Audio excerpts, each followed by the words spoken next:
if you want to talk about the most dominant athlete, there's a name nobody's mentioned, and it's actually... Listen, we talking about practice. Why can't I be the MVP of the league? Why can't I be the best player in the league? Is this the dagger? Here's a Curry, way downtown. Bang! Bang! Open. Chicago with the lead. Back to Iguodala. Up for the layup. Oh, blocked by James. Only true niggas I know. There's a new NBA champion, and it's a team from Toronto, Canada. Hello guys, welcome to my first video. Today we're going to be reacting to and giving opinions on ESPN's video called Who is the Best Male Athlete of the Decade.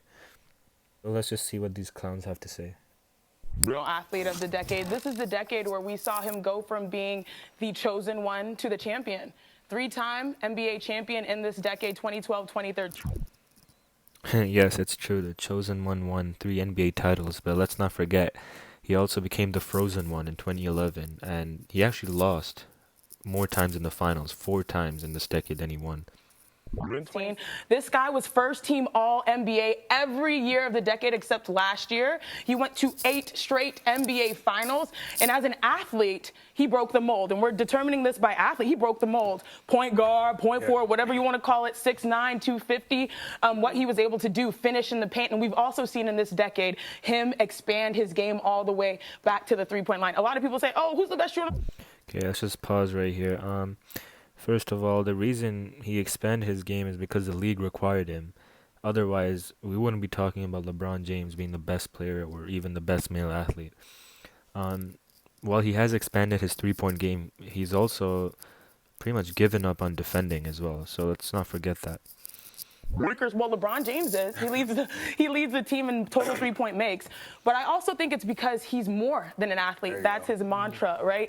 What he's been able to do for social advocacy, you know, for social justice with his I Promise school, and opportunity for those that have less, you know, that are less fortunate. Also, he's not just a businessman. He's a businessman. You know what I mean? Uninterrupted, that platform. Okay, I understand this is ESPN, American channel. They are going to choose an American player of the decade. But again, this more of an athlete kind of thing. It's just really annoying because the debate is about the male athlete, you know, solely. So I would say the male athlete of the year or of the decade should be judged based on his ability and his impact on the game, not what he's doing outside. That's a different argument altogether. Man, Odell Beckham, I'm saying is the best athlete of the decade, and I'm not talking about it from a grandiose perspective of what he did off the field, but I'm strictly talking about athleticism. Okay. I'm strictly talking about... Okay, finally, someone said something sensible. I agree with him. Like I said, we should be judging player on their athletic ability in of itself, not what they're doing outside or whatever. So I think this is a good argument for Odell Beckham Jr. Power, speed, body control, all of these things, because LeBron, clearly, that's a given, but Odell has done things we ain't never seen before, Neek, like catch a ball with not 5 fingers, not 2 hands, but 3 gosh darn fingers. So to me, Odell, he hurdling after end zone, showing that he can run track. Dude is kicking field goals before a game like a field goal kicker, like a soccer player, which he was growing up. So when I talk about athlete, Chanae, I'm not talking large scale, grandiose. I'm simply talking about Odell has done things and he can dunk, okay? Oh, okay, and he mocked LeBron, so I give you some credit, though. But Odell does things that we have actually never seen before. LeBron tips that skill, but go ahead, guys. Yeah, I mean, I'm dumbfounded. Like, I agree, Odell is a phenomenal athlete. So we all accept that the argument that Chanae made, obviously that's it. But if you're moving it to like physical athlete, I also, like, if I could pick someone's physical athleticism and body control and all that stuff to take, I'm sorry, Odell, give me the 6'8", 260 guy who can play point guard and probably would have been the best tight end or pass rusher in the history of the NFL. And you put on... Oh my God, I mean, just listen to this. Absolutely ridiculous. Now... Again, just a useless argument. Now he's talking about LeBron James being in the NFL and arguably being the greatest. I mean, this is just completely irrelevant to the actual debate. The fact is he's not an NFL player, and Odell Beckham Jr. is. And, you know, if we are judging just by their athletic ability, Odell Beckham Jr. does have a great argument. So let's stop with this nonsense of, you know, LeBron or if you played in the NBA, NFL or not. I mean, this is just irrelevant. Top of that he's winning gold medals. So if you want to talk about all that stuff, like he's an international superstar and he's a better athlete. I'd love to see LeBron in the NFL Combine. He might crush Odell in that too. He probably can run 4.5, maybe 4.4. So, Come on, Nick. I'm convinced.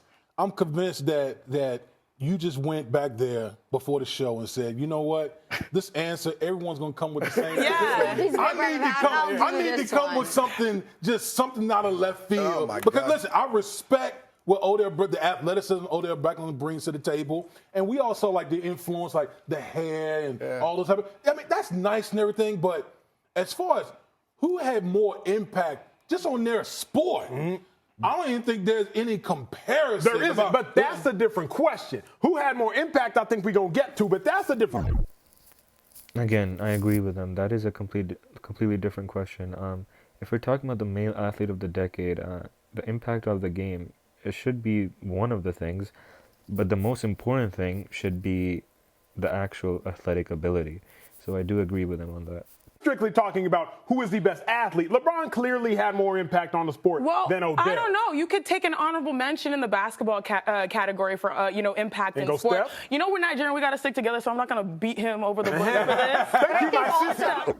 Again, I would like to add, as I said before, this is an American channel, but it is actually really frustrating. They have pictures of, as you can see, Steph Curry, Cristiano Ronaldo, and Lionel Messi. But of course, they're never going to talk about those players, even though I think those players, like Messi and Ronaldo, I would say, are actually most likely the athletes of the decade, in my opinion. But of course, we're not going to hear about them. But if you think about honorable mentions in this category, I know LeBron James for the overall sport, but I want to give Steph Curry a little bit of love because not many athletes within the decade. Not even overall sport. This is of all. Athlete of all time. He changed how the game of basketball is being played, right? Steph Curry right now is third on the all-time list for threes. He only needs 68 to catch Reggie Miller. He needs about a season's worth to catch Ray Allen at the number one spot. Within this decade, Steph Curry has the most seasons leading the NBA in threes, 5, half of the decade. His prolific shooting changed the game of basketball. What's the word? Analytics. Analytics. In 2010, the NBA average of making threes was 18. Now it's at 33. The Warriors and Steph Curry changed the way the game is being played. I think the biggest thing that Steph Curry did was now he's encouraged. But stop it. LeBron beat Steph Curry in that team, that all-time great team. LeBron beat them in the finals. Like, it's LeBron by a runaway by any measure that you want to go by. Well, I also think that when you ask, Again, just absolutely unbelievable. LeBron beat the all-time great team. Yeah, it's not like Draymond Green's suspension or Kyrie Irving hitting one of the most clutch shots I've ever seen had anything to do with it, right? Okay, can we calm down? Can we calm down, everyone? Okay, because I got something else for y'all. If you want to talk about the most dominant athlete, there's a name nobody's mentioned, and it's actually Usain Bolt. Because Usain Bolt... Again, they're just now going around now talking about the most dominant player. Sure, if you're going to talk about the most dominant player, Usain Bolt is going to have an amazing argument because we've literally never seen anyone like him. But I think this is just generally really confusing since they haven't defined what it takes to be, the best athlete of an entire decade.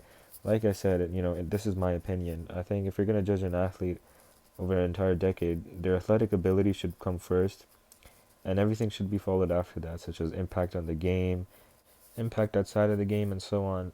So I'm going to stop the video right here. I'd like to see what you guys think about this, and what you would judge an athlete of the decade by. Is it just their athletic ability? Is it their impact on the game? Or is it a combination of these things? I'd like to hear that. So I hope you guys enjoyed this video, and please leave a like and subscribe. Thank you.